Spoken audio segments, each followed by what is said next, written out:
Good afternoon, everyone. As Martha said, I am kind of unique in some respects. I'm quite closely linked to the regulator side because I'm quite newly out of that, and I sit under the wireless CTO and in Cisco, and also I worked in Ofcom previously. So I have the nice dubious kind of honour of having both my new boss and my old boss sitting in the audience to look at me funny when I'm doing my presentation. So it's actually quite interesting that we've got something that says spectrum and enterprise. It's quite unique, actually. I don't think I've ever seen it in previous spectrum conferences where we're looking at something that's particularly looking at enterprise. So what is the difference between enterprise networks and the user needs? From what we've seen before all morning, what is the user requirements? That's what this whole conference is looking at. In my view, enterprise is more than what the user requirements are. So all the stuff we've seen this morning equally applies to enterprise networks. But what the other thing that you have to put on top of that is what is the need of the business? And that's actually centric to what an enterprise network's about. It's what the business needs. So it's a very different calculation when you're looking at what is the need for this with this network. When a business looks at it, most of the time, it's not about the connectivity. It's about what it can achieve in terms of improving its efficiency. And that's actually quite relevant, not just for the business itself, but also for a country or a European Union. When they look at the digital connectivity targets that they try to meet, they try to do it to improve efficiency across the board. You know, some of the things that you look at competitive between nations around the world is in how efficient they are at delivering products. And a lot of that nowadays is down to the communication differences between different regions. And we had that discussion this morning between the developing world and the developed world. What's the different needs? How do you bring up the developed world towards more what the developing world does? And they have different aspirations in the short term and in the long term, probably. So it's quite an interesting conundrum because in some instances, I think enterprise will probably drive some of that connectivity in the developing world because that's where the funding will come from. And also when you look at some of the presentations this morning about Matt and others, we'll look at how do you, as a developed nation, how do you go further and make your cost-effective kind of network of networks implementation? And that's where you have to have this handover. Because the thing you have to remember in enterprise is that today you have a lot of devices out there that are connected to enterprise networks. You cannot all of a sudden say tomorrow, I'm going to go to a new technology. Because you have all those devices that are already connected. You can't get rid of them in one go. So enterprise today, I would say in the future, the big difference, and this is why the 6 gig band is so important to enterprise, is that we're trying to bring in what Detlef said, a bit of determinism when you look at quality of service, latency. We want to try and be able to bound that latency between certain figures to say we can guarantee you a certain level of latency for the new technologies that are coming in, as we've seen this morning for VR, AR, et cetera. And also in the different verticals, like in industrial environments, in mining, in chemical environments, and also in the hospital and education, where you're going to see AR and VR probably come online a lot quicker. So that's where we're kind of coming from in the enterprise discussion, I think. And I think we've got a really good panel. We've got 4 regulators. We've got Teresa Fay from ICASA, and she's a councillor at the South African regulator. She's going to be up first. We've got David Willis from Group Director from Ofcom. He's Director for Spectrum, and he's one of my previous bosses as well. So I can't ask him too many difficult questions. We have Ira Kelts, who's the Deputy Chief for the Engineering and Technology Group in FCC. So I'm sure he'll give a very good view of where they are in the US on a lot of these things. We have Alexander Kuhn, who is Head of Section for International and National Spectrum Policy. And Alex is actually quite unique in the sense that he's actually been the chairman of CPG for 2 World Radio Conferences, I believe.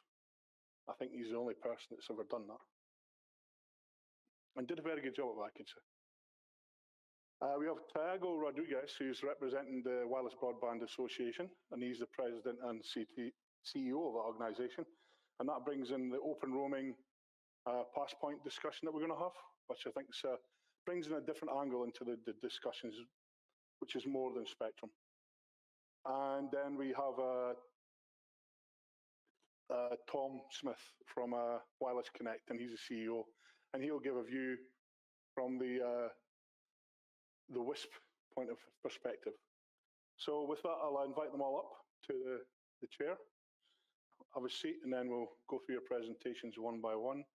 One other thing I was going to say in this introduction is everyone looks at enterprise as basically being a choice between 5G and Wi-Fi. But actually, since I've joined Cisco, I realized that they have to cater for lots of different wireless technologies. You've got all the IoT technologies, you have LoRaWAN, you've got Zigbee, you've got private 5G, you've got public 5G, you have Halo coming up, you've got UWB, you've got Bluetooth. That's just the kind of things that an enterprise business has to cater for. So spectrum's quite an important thing in enterprise. So with that, I'll pass over to yourself, Tabisa, and I think you should be able to press on to the first presentation. Yeah. And I'm hoping that's your one. Yeah, it is. Thanks. Thank you. Should I just stay seated? Do whatever you want All to right. do. The world is your oyster. Good afternoon, everyone. At least for 5 minutes. I'll be a lot shorter than 5 minutes. Good afternoon, and thanks for the grand introduction. I probably am, despite having other regulators here, I don't know how much, I think I'm more here to learn than to, share a bit of what we're doing in South Africa. So I think just for my opening remarks, I just wanted to share a bit of what we're doing currently. And we are essentially coming off the back of our successful phase 1 implementation of the TV white space regulatory model, which really was a great success and produced a sound and predictable regulatory forum and environment for small operators and small ISPs. I think Tim can attest to the stability that brought. And really what was intended was to create sustainability for rural networks, to improve productivity for rural operators in the digital economy, and just to increase digital uptake, digital literacy, and to stimulate some local content generation. These were the intentions. We didn't achieve all of them, but I think we did massive strides towards a lot of these. And so we find ourselves now in phase 2, trying to use the lessons from the first phase of implementation to try and launch phase 2. So what we're doing is still using, a dynamic and opportunistic spectrum management model. We are using the 3800 and 4200, as well as the lower 6 gigahertz, despite Tim's insistence to free up the entire band. For now, we've just gone with the lower part of the band. And what we will be doing is then also using a regulatory sandbox framework, which we will be launching by the end of the month, thanks to the pressures that we're getting to get that tool out. So we'll be using a regulatory sandbox to actually assist us in developing the regulations for the second part of the dynamic and opportunistic spectrum framework. And really what we want there is we're going to, again, further develop our geolocation database to manage the spectrum assignment.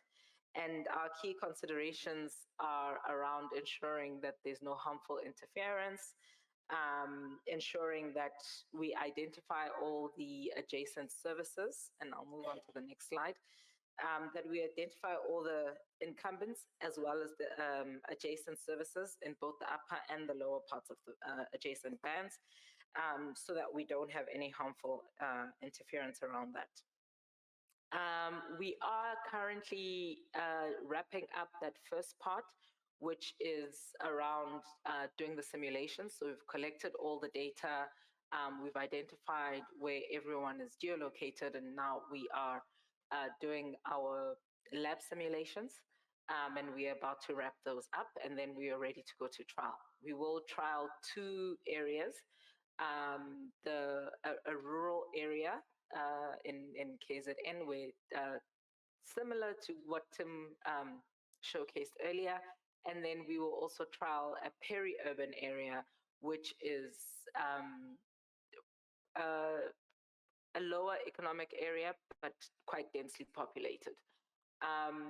So once we're done with those field trials, we will then move on to the draft regulatory framework, which will be informed by using a sandbox model with what we currently have in our phase 1 regulations.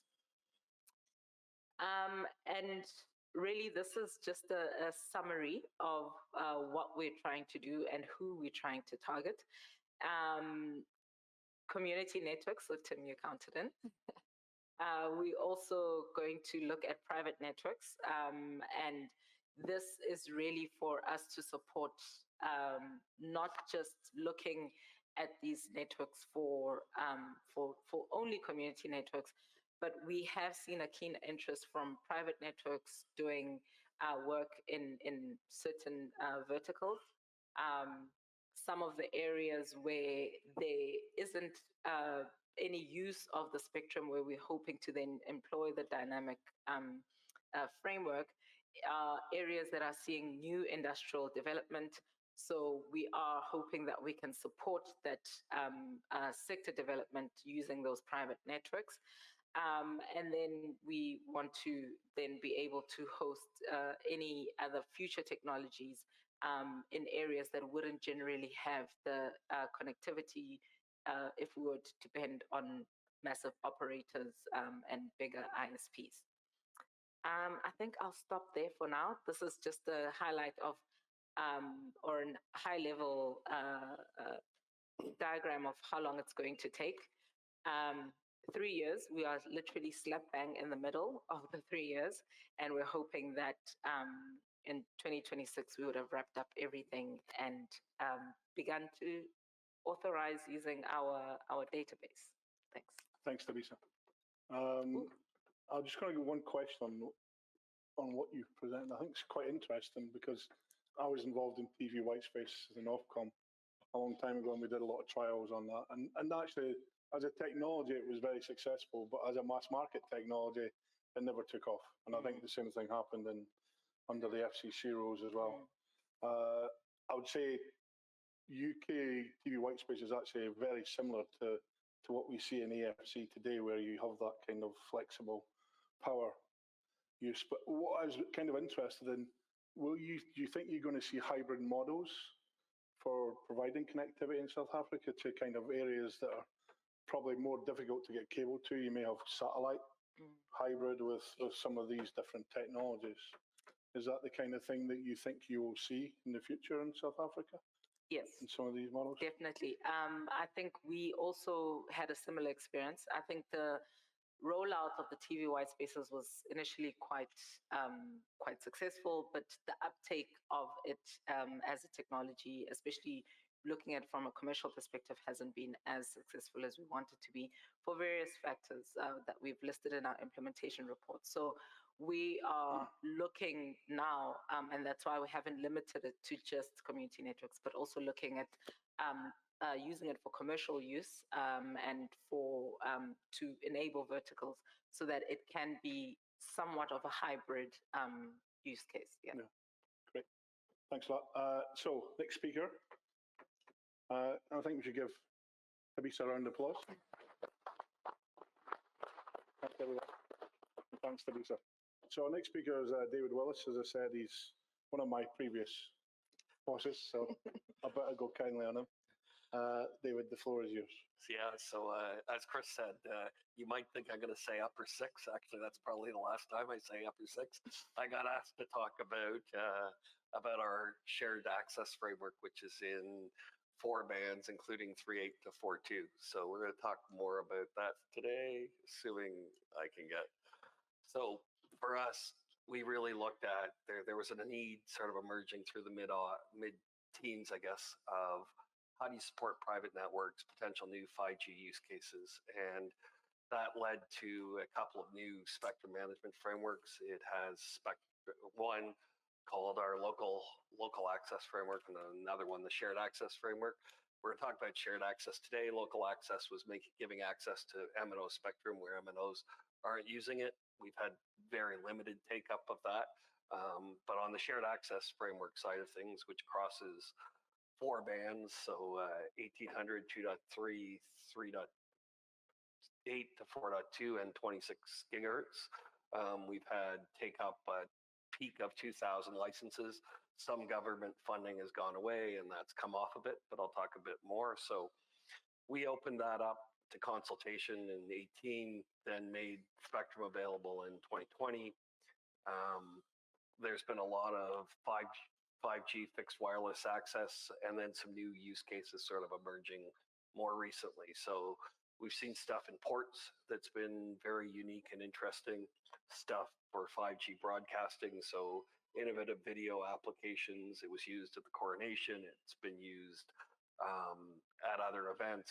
Equivalent solutions were used at the Paris Olympics, the same companies that innovated. So it's been a very interesting thing where short-term access for broadcasters to 100 megahertz, primarily uplink heavy, has proved to be a unique application that's come out of this. And we continue to see test and trials, including stuff for testing equipment, because we were one of the first places to open up this band. And that opportunity was viewed as coming up out of Europe.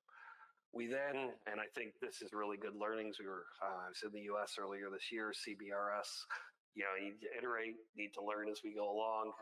That's certainly proving to be our experience. We undertook a review in 2023 and updated our rules in July this year, and actually have a secondary consultation out on a couple of items that were left over from that review. If you look here, this gives you our licenses. Like I said, it peaked out at around a couple thousand. There was a bunch of fixed wireless licenses that got returned, and there's a bunch of 1800 megahertz licenses that were just returned by BT. So in other areas, we've continued to see growth and primarily the interest in 3.8 to 4.2. But we actually, when we put this framework in place, converted a bunch of 1800 megahertz licenses that BT had. They've now returned those, so those are gone. That primarily affects why, if you were trying to trace the numbers, why they've gone down. If you take those out, they continue to go up. When we look at our mix of all our shared access locations, and the maps are actually you can see it concentrated actually much more around urban areas, if you have some sense of what a UK map looks like, or around coasts, right? Because of those applications, both for cities and for coasts. There is a secondary one there that shows actually the spectrum availability, where green is good, black is bad. And that was before we made our changes. And if you looked, we went and said, okay, what are the use cases driving demand? We thought there were going to be a large potential set of users. Take up sort of varied, right? Shared access, shared by band, a lot of stuff, really fixed wireless access, a little bit of other stuff, right? You can see the stuff over on the right-hand side. So a lot of fixed wireless access, a bunch of neutral hosts, and then smatterings of other applications. When we did our review, what we wanted to continue to do is look at innovation and growth. How do we improve the user experience based on 4 years of learnings, and ensuring that we make efficient use of the valuable spectrum? So a big thing that we did was look at increasing the spectrum supply in the most popular 3.8 to 4.2. That map I showed you earlier. And one of the big things that was restricting it is a very conservative set of engineering rules designed to make sure that people don't experience interference. A second thing that we looked at was we'd had some fairly strict rules on tracking terminals that prevented neutral host applications. We had a lot of feedback that said we should open up that more, and much less concern that MNOs would just take the spectrum over. And then finally, that we were perhaps too restrictive on power. There's a really big trade-off between power, number of sites you have to deploy. So we've loosened up, or we proposed loosening up on the power, and we did all of those things. I'm going to pick one of the specific things to look at, but medium power, we were synchronizing on you're above the clutter, you're unsynchronized. We were driving people out, sort of, you sterilized an area of about 30 kilometers squared. You see the detail there. By assuming synchronization, but not mandating it, we were able to get that sterilization down to 3 kilometers squared, effectively multiplying your spectrum supply by a factor of 10. And those engineering limits are probably still somewhat conservative with respect to building entry loss and clutter and other items, particularly in cities. And also they assume omnidirectional antennas. So there's lots of room still for improvement. This was a compromise. And I think that shows an interesting thing where when you're trying to do spectrum sharing and you're trying to give people what they want, you run into these really complicated, how do I get the engineering right? The other thing that we're also emphasizing more of is to allow user-led coordination. So we've run sandboxes with our FWA guys to allow them to do licenses in the same area because they're using very directional antennas. They can coordinate with each other, trying to allow people in ports to coordinate with the people outside of the port without having to impose restrictions, right? Are there things that we can do in that area, right? So what's the balance between a regulator needing to protect the users versus enable the users? And I think we've still got work to do there and learning to do there going forward. And that's really the summary. One more picture for you. So the change on the synchronization assumptions shown in the bottom left corner shows you how it dramatically changes the spectrum supply for us in the UK in terms of the ability for people to apply for new licenses, even after we allowed additional power at medium power. I think that's probably my time slot. I'll just pass. Yeah, pass on, yeah. Pass the parcel. I'm not sure if you're next, actually. I think you're maybe fifth in the queue. Did I sit in the wrong place? We try. I think, Ira, We try to keep everybody. yeah. Keeps everyone in the hot seat. Just one question, David. I mean, I was heavily involved in a lot of these things, and it's actually quite refreshing to me looking at it from the other side, because I was on the other side listening to people from the private industrial kind of concerns saying, how do I do this? There's no spectrum. And actually what this does, although it may not be a massive market initially, it does answer some of those questions. Because when I was in Ofcom, it was constantly, I could do this on Wi-Fi, indoor, indoor, indoor. What do I do outdoor? There's nothing. So I think Ofcom's to be commended, because I will say there's probably a lot of effort goes into this, maybe a lot more than what the financial kind of recompense that comes at the end of it is. But it is important to look at not just spectrum management as in a kind of a transaction of how much you spend to get the band open on how much you receive in revenue.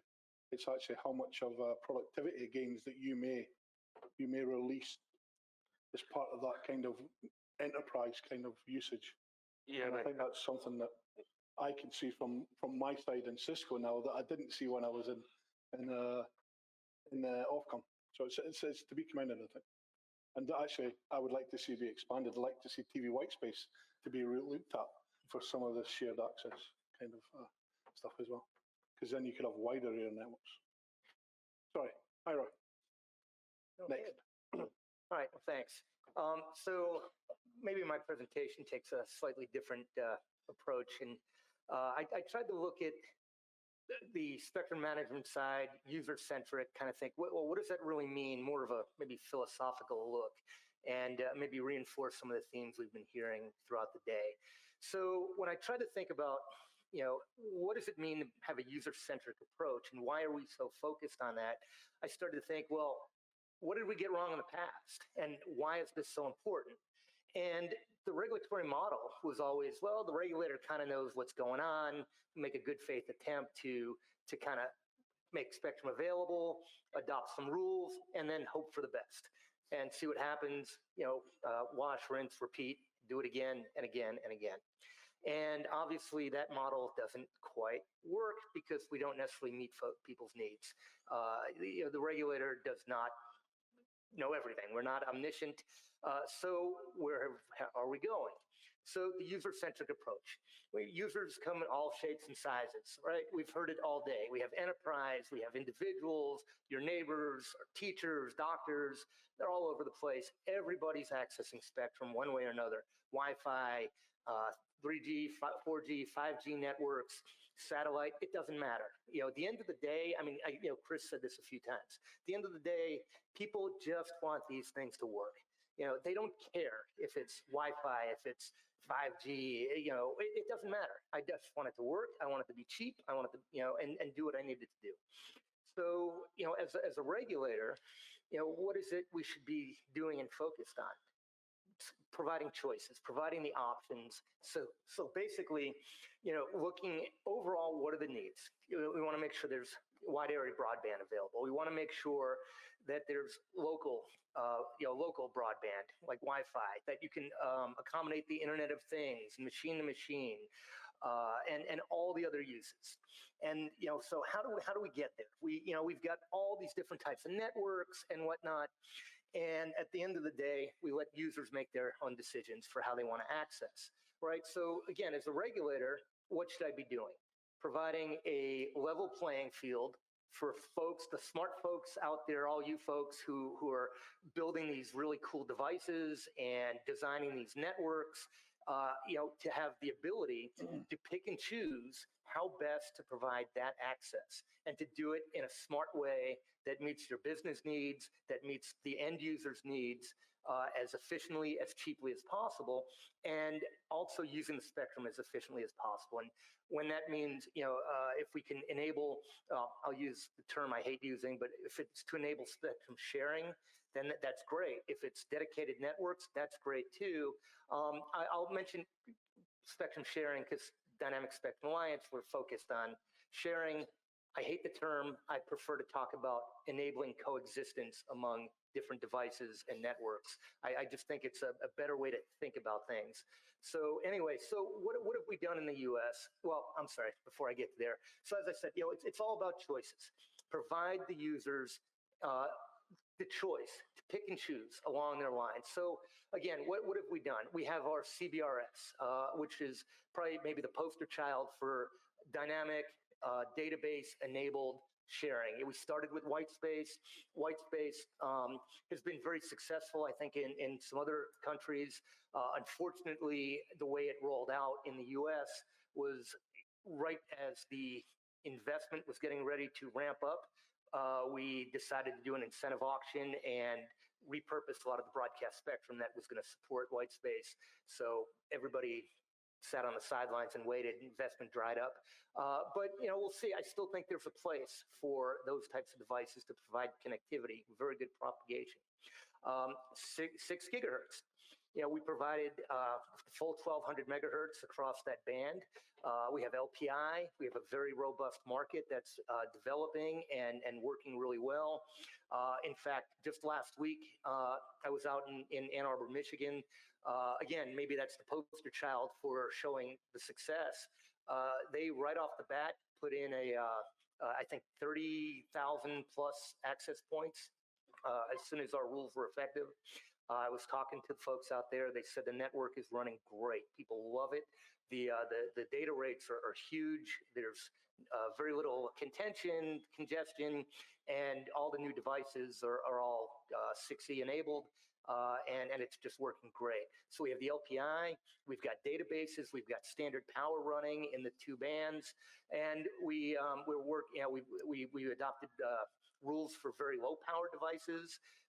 So there's a tremendous amount going on here. We are working to expand very low power access. We've got some other things we're working on too to make this spectrum even work better and provide that connectivity that folks want. I'll note, just because again it's kind of the elephant in the room, we did do the full 1200 megahertz. I think we had very good reasons for doing that. And I think we heard this morning and through a number of the presentations, you've got Wi-Fi, you've got IMT, you've got other things. You can't really have one without the other. They both each relies on the other. I think we heard several presentations along that fact, and we really felt we need to make sure that there's sufficient spectrum for Wi-Fi as we keep looking to grow the amount of spectrum for IMT, and they've got to kind of grow together. You can't cut one off because it's just going to hurt the other. So we are continuing looking to how to expand, the access in all directions, licensed, unlicensed, shared. We've also, for more rural connectivity, we've recently enabled what we call supplementary coverage from space in order to allow cell phones to connect directly to satellites. There's some interesting trials going on. Our rules are effective, but we have not enabled any systems yet, but I think those are coming pretty soon. And of course, just standard mobile broadband. And those we keep looking to expand, look for more spectrum. We've got a lot of activity going on in the US, looking across the 3 GHz band, looking at the 7 GHz band, looking at a whole bunch of other bands too. And then again, it's a mix of low band, mid band, high band. Again, provide opportunities, let the people who are smart, who are out there, you guys in this room, figure out how best to use it. With me just providing that level playing field, getting out of the way, and then keeping things moving in order to watch things expand, grow the economy, enable folks to do everything they want to do. So with that, I will cede the mic, and hopefully... I think it's Alex next. Iris? Well, I hope Yeah, so. and so thanks. Thanks, Iris, and I think we give her an applause. I might have missed a round of applause for you, David, did I?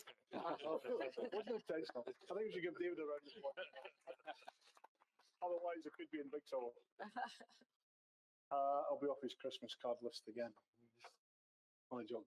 Alexander, Okay. you're next. Thank you very much. Good afternoon, everybody. I will be rather short. I only have 2 slides for you today. And I will pick up a little bit the word Ira just pointed out before, opportunity. Spectrum management is about opportunities. I fully agree with him on that one. And BNetzA is doing as well. What we would like to do is bringing the user, and here we are talking about the enterprise user, also in the possibility to use spectrum in one way or the other. And that was then the reason why we used for our famous 5G auction to put away a little bit for enterprise use, 100 megahertz in there. Nobody knows at that point in time, back in 2018, 16, 17, in the preparation towards this auction, what in the 3 gigahertz will be used for 5G or IMT 2020. So therefore, there was still an opportunity to move forward. Why we had then also the ability from the industry that they would like to use spectrum, that was due to the advertisement also by the 5G community that they have this network of network idea and the use by enterprises. And then it raises immediately the question, okay, do I use something new completely for my enterprise in terms of network slicing and make me dependent on somebody else's networks, or do I follow a way forward in a more controlled way? And I think the self-controlled way was the one the enterprises would like to have. And Deb has pointed it out before, they would like to have, as every spectrum user would like to have, predictability. Also in regulatory terms, they would like to have security. The white space thing was, from my perspective, also an element of predictability and security. If you are not certain that you can use the spectrum also within the next 5 years, because there is somebody else opportunistically taking your spectrum, then you won't invest in that spectrum, not from an enterprise perspective. Maybe from an end user perspective, if you have an alternative band. But that was then the reason for us at BNetzA to say, okay, 100 megahertz could be made available also for others, and therefore we started with this 3.7, 3.8 experiment, a little bit different from the UK, but nevertheless successful.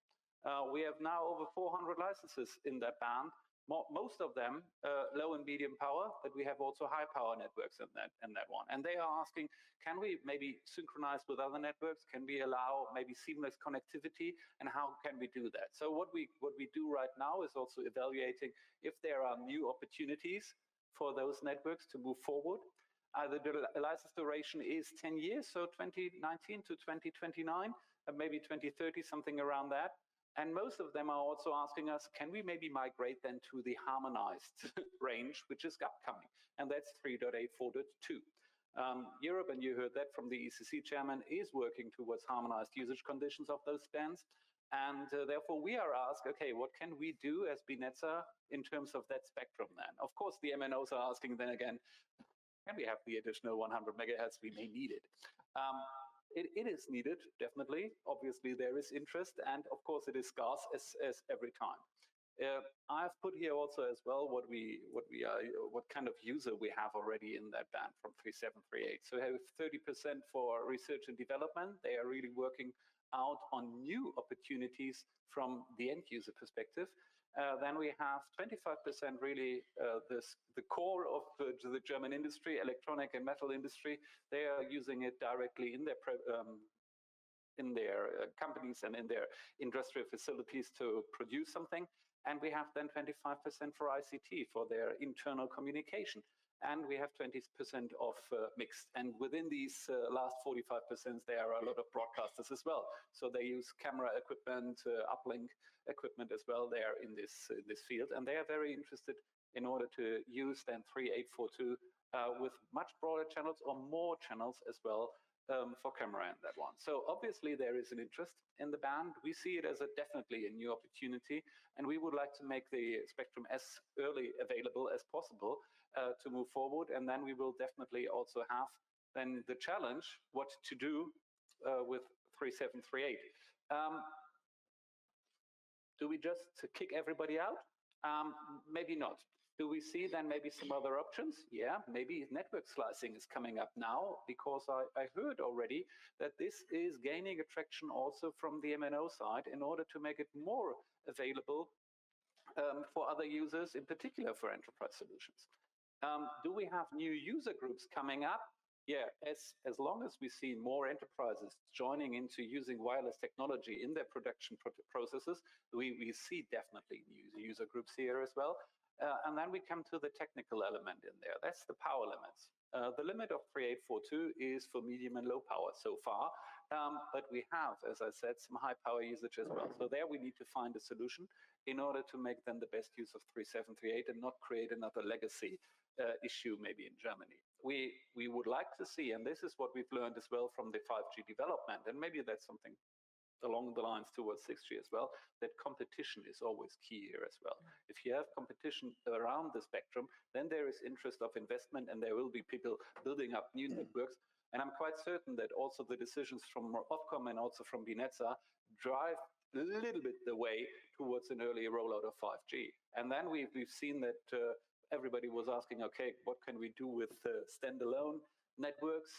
And others came in that one with maybe some more subsidies, but that is an interest where we see, okay, now we've got the demand also for more sophisticated networks, and that will also secure then the investment in standalone networks of 5G, and therefore we are quite certain that this will getting more attraction right now.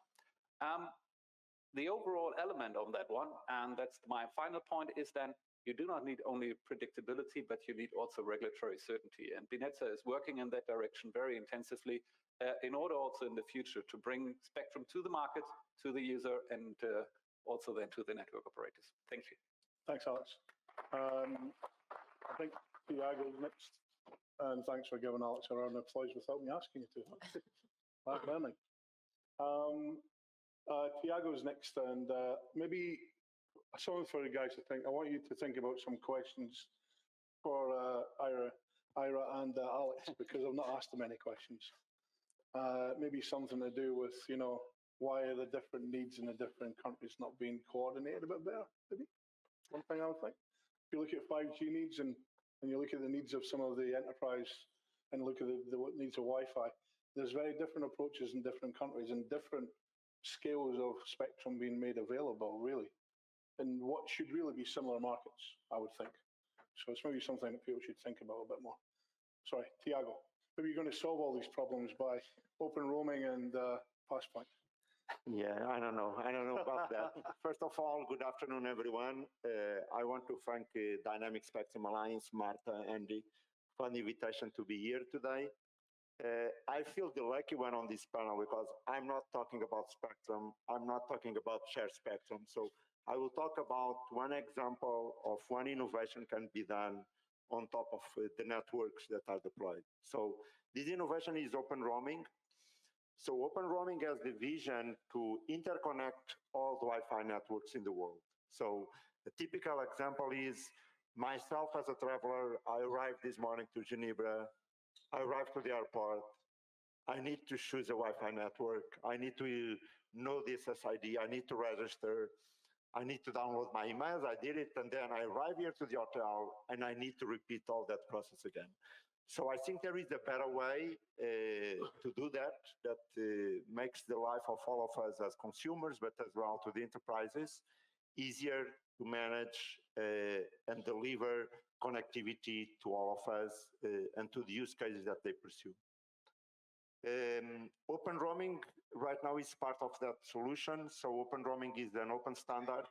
Is already implemented by many of the infrastructure providers, many of the device manufacturers, and even many enterprises. They build their own open roaming system by themselves. Is a standard that is open to everyone. Is a roaming federation as well, allow roaming between Wi-Fi networks. Allows as well that people may choose which networks they want to roam. They want to choose which identities to allow in each network. So brings that layer of flexibility as a roaming federation, but is as well an automatic mechanism to connect with Wi-Fi. And that makes the life of many of us and many use cases for the enterprises much easier.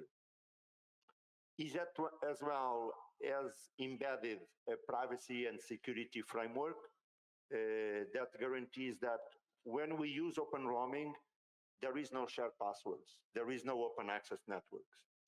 Each device has their unique identity, or each user have their own unique identity. So it makes that each connection has its own identity behind. Then I think it helps with the discussions on the previous panel about the convergence of cellular and Wi-Fi. So it's a vehicle that we can use, for example, SIM cards and connected Wi-Fi.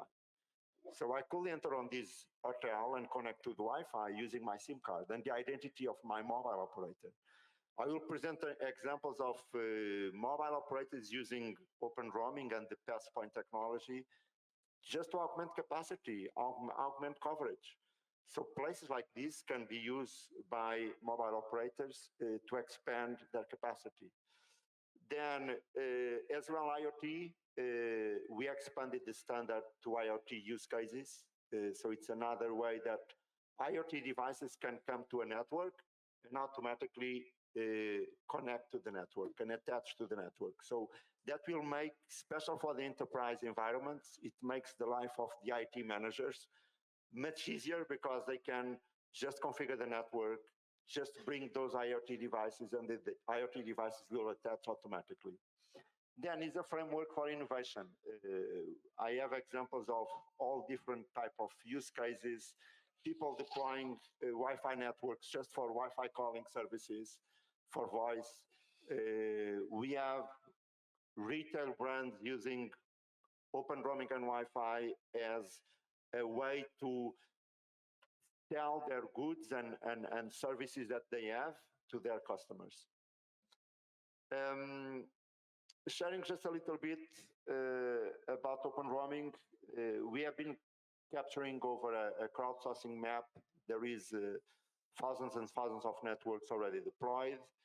Every day there are new entities deploying it. So if you have curious about where open roaming is available, you can go to this website link and you can check where is the availability. And just to finish, so some examples. So we have municipalities deploying open roaming to interconnect the different Wi-Fi networks that they manage and even beyond the networks that they manage. So we have the case, for example, of the Tokyo local metropolitan government that they embrace a very large program to interconnect hospitals, schools, all the free Wi-Fi from the municipality. So they want to make the life of the tourists and the citizens super simple and basic when they want to attach to Wi-Fi. Then we have retail companies, airports, convention centers deploying open roaming, and they use it on a daily basis.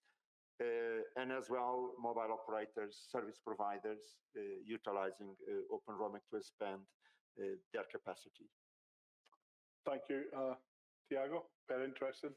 I'm going to have to prompt you all to give them a round of applause again. Fred. I know it's getting late. We're on our final presenter, and I know you all want to go for some coffee, a bit like myself.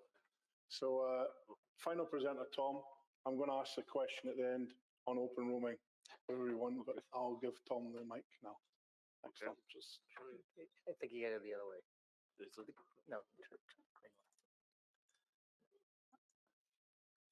I think we mucked it up. Okay. Well, I can continue without the presentation. It's fine. Just means I'll talk a lot longer. Yeah. Oh, you got someone. Yeah. Amazing how if you say you'll talk a lot longer. Thanks very much. So my name is Tom Smith. I'm a CEO of a small ISP in Ireland, one of many thousands of ISPs across Europe, usually with a local focus. And I suppose just wanted to feed into, the evidence-based policy formation that the EU, in fairness, champions. And it's great to have the head of B4 here with us. And I suppose for me, I owe my existence to unlicensed spectrum and inherently shared spectrum. And I think it's important to give citizens the bandwidth and the tools to actually be able to solve their problems in their community, their business, or in their own home. And you could look at a top-down versus bottom-up type scenario, and I think both, and just meet in the middle somewhere is required. But I would say that certainly, if we ask the question, whose spectrum is it? We've all representative democracies and some representative autocracies, maybe. But if you ask who's the spectrum, it's our spectrum. And so this is a skit from Father Ted. It's famous in the UK and Ireland. But effectively, the guy goes, the priest gives him a lift to the bank. He goes into the bank. There's shots fired. He comes out with money, and the priest asks him, did you just rob the bank? And he goes, no, it's my money. I just don't like filling out forms. And I think for that, I share that common thing that we all hate filling out forms. And so things that would make spectrum accessible without filling out forms is a very positive thing. Or forms that are filled out by computers or people who know what they're talking about is a really useful thing. And so 5 gigahertz and 5.8 gigahertz in Ireland allowed about 50 small ISPs to establish. That's a lesson from the past. But it was with a focus of solving problems that are in a rural area that, let's say, it was not economically viable for the bigger guys to do. And so when we move on from that, by 2019, there was over 100,000 subscribers, predominantly rural, served by these operators, versus, let's say, the largest licensed fixed wireless operator, which was serving 25 to 30,000 subscribers in that same period. Now, it's important, I'm not even taking into account the 5G or the mobile, so that's obviously supplementary. But again, this is mainly in rural areas. And let's say, if we compare that with Ireland's top-down approach for internet access, the journey started in 2014, and they said we're going to put fibre everywhere in Ireland, which is a very laudable thing, which inherently I support. But it started with a budget of about 500 million. It took about 10 years, about 5 years to get approval and get the auction done. And it ended up being 2.7 billion in state aid. And so to feed into that wonderful presentation earlier about the economic intrinsic value of unlicensed spectrum, I would say that if you compare 5,500 of taxpayers' money to connect each premises, or 18,000, to premises passed, and then 18,300 for premises connected, with a 30% uptake as of 2024, you can kind of see, well, allowing the bottom-up approach, you will get some way along the road to that utopia that costs the taxpayer quite a bit of money for a state-subsidized intervention. And that's why, like, for instance, by 2019, my own company ourselves, we were using cadmium. It was using commodity Wi-Fi hardware. It's that economy of scale that some of the other speakers were talking about. That economy of scale is actually what makes things much cheaper for us to deploy. And so that's why I would like to see more harmonization, and I really would support the EU in those efforts to do that. Notwithstanding the other competitive tensions with, let's say, national sovereignty and people jealously guarding their spectrum. But it is something that I do think it is something, and the only way we could do it was with the unlicensed spectrum, and actually learning to share with our neighbour with this unlicensed spectrum, which was a learning process, I will say. But I'm happy to say that we compete with many other people on the 5 GHz band, and we were able to coexist peacefully by engineering solutions, scalar Horn antennas, tight beamforming and stuff like that, which, all sorts of interference saving mechanisms such as synchronization. And so, like, what can we all learn from this? I suppose we need more problem solvers to the tapestry of European connectivity challenges, and we need to empower the many to solve the problems rather than give it to 5 companies across Europe and say, when are you going to deploy it? Like, no one asked the question, how much of 2.4 or 5.8 or 5 gigahertz is deployed across Europe, because it's so ubiquitously deployed. But if we talk about, the mid-band, we're talking about 64%, I think, was deployed, or that's one of the statistics I heard. So those types of challenges, if you actually empower people to do it, I think the unlicensed spectrum is certainly an answer to it, and particularly with things like the AFC and the 6 gigahertz standard power in America, where it's been trialed. So there's a lot of vendors using that and trialing it out. So we're seeing like speeds of about 2 gigabits per second plus over 1.82 miles. So that's quite a nice story. And that means that we can actually, with a relatively low cost of capital investment, deliver and meet those European targets that we all want to meet. And I think that's a really important thing to consider, just empower the little guy to do that. And I suppose that's where I would ask the question, is it good to have just 3 market operators for 450 million and depend on them for spectrum deployment? I would disagree with that. I think we should give it to the 450 million. There's more of us than them anyway. So, and that's... and looking forward, I suppose, just pretty much, I think I've said enough, and I do really hope to see. One thing I would like to say is that, the problem of interference and stuff like that is less. Like, if you look at my area of operation, there's less than 25 people per square kilometer, so there's a challenge there. And so what I'd be looking for is maybe more flexibility on the power side, where the likelihood of interfering with businesses or other users in very rural areas. So maybe harness some of that geo information to improve that. And obviously you've got the indoor-outdoor thing, but or the indoor-outdoor split as well. But I suppose final thing I would like to say is probably I'd rather adopt a decision quickly, and I would love if we followed the American model of the larger band for unlicensed spectrum, rather than wait for a shared option for mobile guys who may deploy it in the future after that. So I think that's a question that certainly from my position would be much more politically and economically advantageous for the EU to follow. Thank you. Thanks, Tom. Thanks to all the speakers. I know we're looking at the break, and then Martha's probably giving me some evil eyes here to say stop quickly.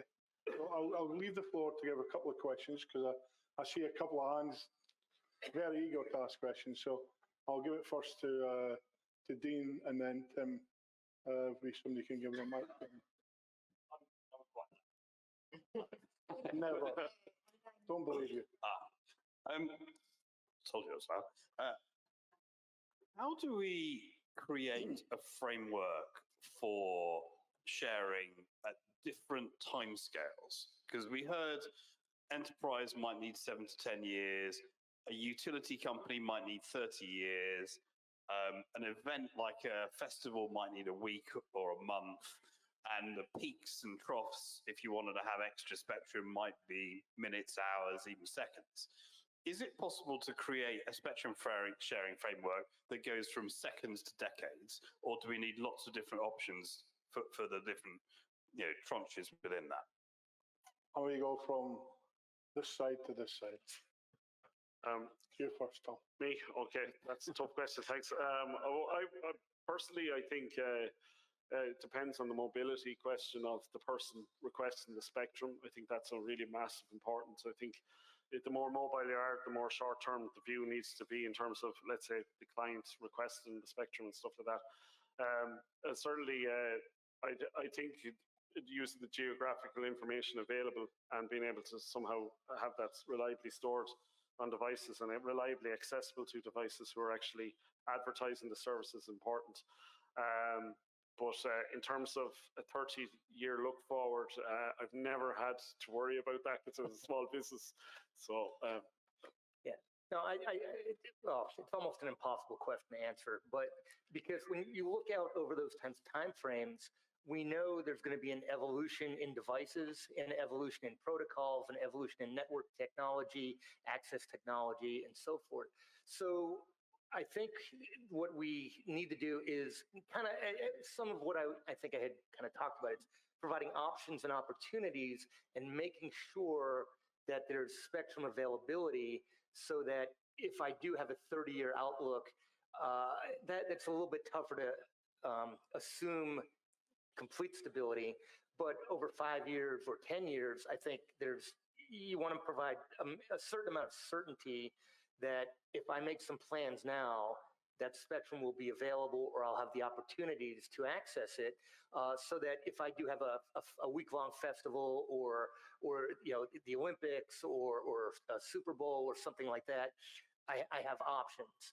And those are kind of almost a real-time, in-the-moment type of thing. If I'm a utility company and I'm building and I need to provide and make sure I can depreciate those assets over 15 or 20 years, I'm going to do it in a fairly safe way on spectrum that I've got a pretty good idea is going to remain available and or allow me to evolve as the technology changes so I can make things better.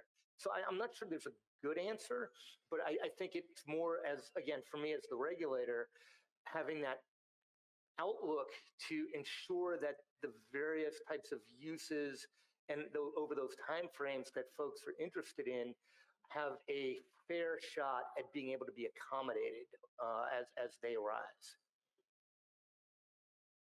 Okay. The shorter the time frame is you would like to have access to the spectrum, the more you can ask about what is it only capacity needs that you need, or is it specific spectrum you need? If it's specific spectrum, you may need more trust because sharing needs trust. And up to now, we see from every incumbent, it's my spectrum. I'm dealing with Tom here. It's my spectrum. Don't deal with it. And I'm always afraid of interferences, even if it's not used at all at that point in time. So maybe then we can add something on that. So that's something. And for 30 years time frame, Ira said already, we have enough time for planning and find the right space somewhere. But this requires then not only we have to set aside the spectrum already now and keep it on hold for the 30 years. That's the wrong way. Diego, what's your I don't have a straight answer, but I will share a couple challenges as well that I think we as an industry, we should embrace. So I think the demand for spectrum will continue to rise, and we need to manage the spectrum in a much more efficient way, in a smarter way. And this implies things like the different players, they need to talk more to each other. They need to move away from the typical ownership type of spectrum that they have today. But as well, we need to bring the most advanced tools to manage that spectrum. So AI tools, anything that can somehow satisfy that Super Bowl demand or Olympics or whatever concert that needs a specific spectrum for whatever duration that they are there. Yep. David. Maybe you want Tim's question, but I'll just say coexistence mindset, right? Those are probably the two big things. I think there's opportunities, just to take an example we talked about for a very short-term user, to coexist with the guy who doesn't need it for 20 years. So we'll loan that out, use that, right? So getting smarter and also recognizing that regulatory stuff moves slowly. So things that take advantage of flexibility on the regulatory side, more user-led coordination, more flexible rules, right? More ownership, I think, by users of their own fate, right? So you build it in a way that doesn't interfere with your neighbors, right? If we could change that from a mindset, that'd be huge. All right. Well, Final chance. isn't this a question about agility? I think a lot of what has been said, I largely agree with. I think if it's something that is needed for a more longer period, then it's definitely, around efficient planning without necessarily blocking or reserving the spectrum and not using it efficiently. But if it's something that is needed for a temporary basis for a short period, that's when, the geolocation database and the dynamic and opportunistic use would be most favorable.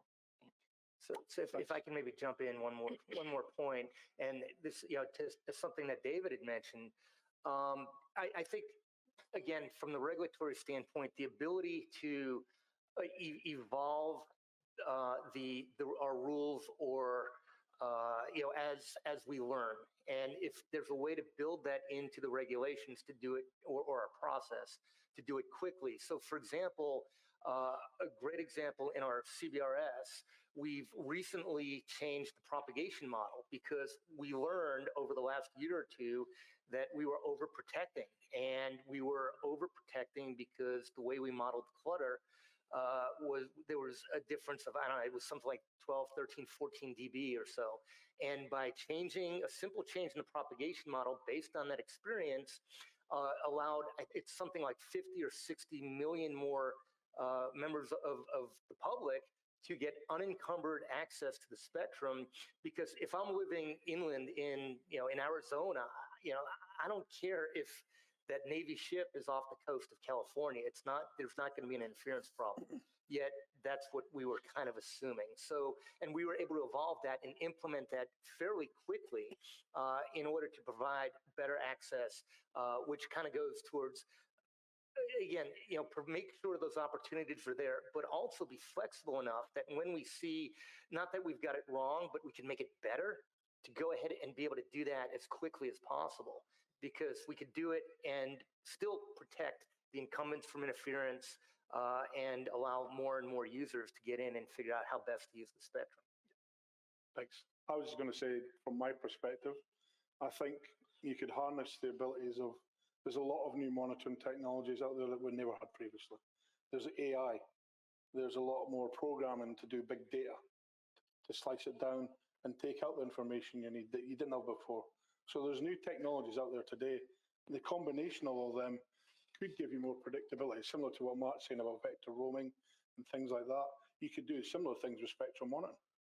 You could have a look at spectrum monitoring out there today and say, actually, you say you need more spectrum, but you're not actually using the spectrum you've got. Why are you not using that spectrum? Why are you saying you need more? The evidence there for regulators and how they collect that evidence is something that's probably going to have to be looked at a bit more in the future, I think. Which you didn't have the tools in the past, but now the tools are there. Sorry, Tim, last question, I promise, and I'll probably just give this question to a selection of, rather than the whole panel. No, sorry, Andy, this question's just for you. Oh, I promise to try and answer it. I want to go back to TV white space. Oh, okay. My. So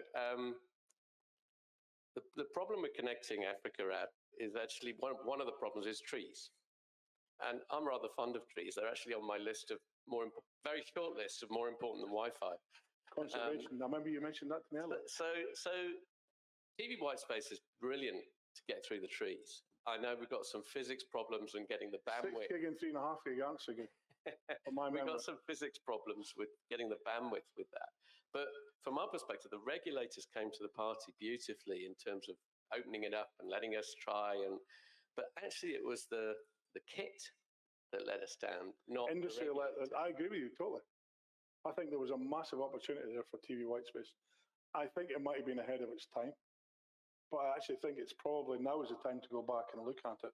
Whether you do it in the same model, like an AFC model, or whether you do it as an LSA model, I think there's definitely an opportunity there for TV white space.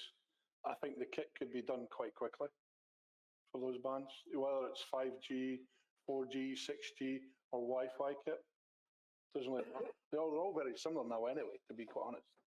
You know, it's who could produce it cheapest, because that's the market you're interested. That's the market he's interested in. Is how cheap is the equipment, and that's what you need, an ecosystem of cheap equipment that can be developed and manipulated to make a mass market of it. That's what's missing in TV white space. I agree with you totally. Absolutely, thanks. As I said, the engineering of it works perfectly. Oh, your latest boss, let's talk to him and let's get some equipment out of TV white space. We're not the only manufacturer out there. We depend on chipset vendors too, remember. Andy, one comment on that one. Again, question of mindset. Is the question, you need the spectrum, so you need one TV white space link on that one, or are you interested in the capacity of TV white spaces? And I think that answers the question. And we are right now in the way that we are moving a little bit away of, I have the spectrum in the back pocket, I have the capacity which I need for my business case in the back pocket. And that's the difference. Yeah. Okay, thanks everyone. I hope you enjoyed that, and sorry for keeping you from your coffee. You're now excused, but before you're excused, can you please give our great panel of applause?